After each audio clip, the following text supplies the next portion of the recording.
Paul, what was your impression of the play involving Scheifele when he was injured? Oh, it was intentional. Kind of was a filthy, dirty kick to the back of the leg. You can't see it on the program feed, but you take the blue line feed and you zoom in. He went after the back of his leg, could have cut his Achilles.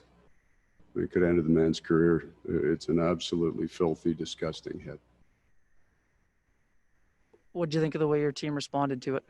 Yeah, we struggled. There's no doubt about it. I thought we were fine for a while, but got onto the special teams where Mark's such a key piece. I mean, we've spent years with that setup and certainly worked on it quite a bit the last 3 weeks. So struggled, special teams especially. To generate much offensively at 5-on-5? No. The coach spent all the time moving his lines around between special teams, especially in the second period when we're in the box. Came out with a different lineup every time. We get other guys that left and came back. So finding a rhythm, our players weren't able to do that. I didn't give them enough help on the bench to let them get into any rhythm. Next question for Ted Wyman, Winnipeg Sun. Paul, how much do you think the injury to Mark took out the wind out of the sails of the team early on?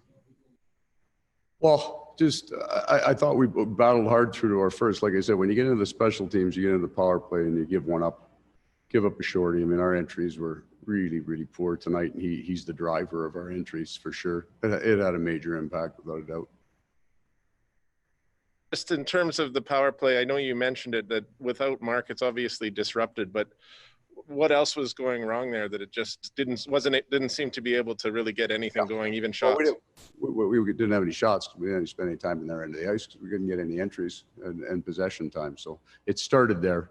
And then we lost Patty for the last two. So we had our challenges out there tonight for sure. Next question goes to Mike McIntyre, Winnipeg Free Press. Paul, just on Patrick Laine, it looked to us that he got slashed by Mark Giordano. Can you just take us through what you saw happening there? Yeah, it wasn't the slash. It wasn't a slash. In terms of having to juggle lines so early in a game, 5 minutes in, and now all your lines are kind of out of sync, I guess, how do you manage that on the bench, and what do you think that just did for the overall flow for your team? I think I managed it poorly at best.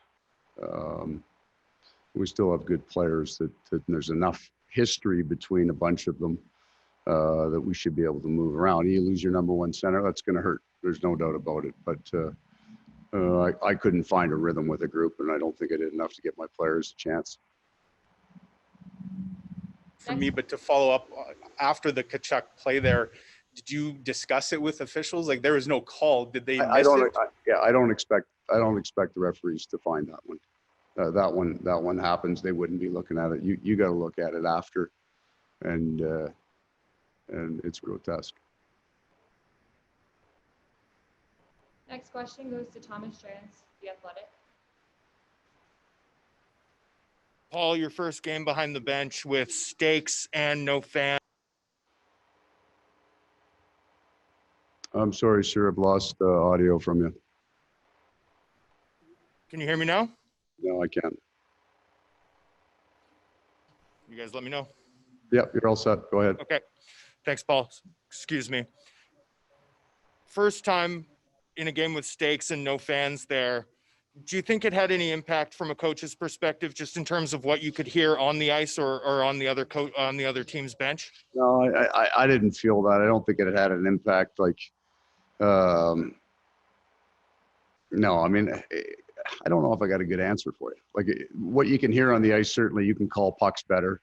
But I don't know that you necessarily saw that from either team in the game. It's when the players are playing, I mean, I think in between whistles, the crowd can get you going, and that kind of thing. But when that game happens so fast out there, I don't think they notice it. We have two more questions. Ken Campbell, please unmute your mic. Hi, Paul. I might have missed it, but I'm just wondering if there's any long-term prognosis on either of the players that was injured tonight? And secondly, I just want to make sure that I'm clear on what you're saying here. Like, you believe that Matthew Tkachuk intentionally tried to do some sort of damage to your player's leg with that hit? Ken, I was about as clear as a man can be in what I saw. Both players will see specialists tomorrow. Last question goes to Murat Atesh. Well, thanks for taking the time. Monday comes quickly, so are there positives you can take in terms of reshaping things to adjust heading into Monday? We got a game that we think we can play and play well. Be a good hockey team when we play it. Positive is that we didn't just come out and get beat 4-1 on our A game. Our power play is a momentum builder for us over the course of the year, and our penalty kill has been for the last 2 months, and really since January. And neither of those special teams did what they needed to do to give us a chance to win. So the positives are we can be a better hockey team next game.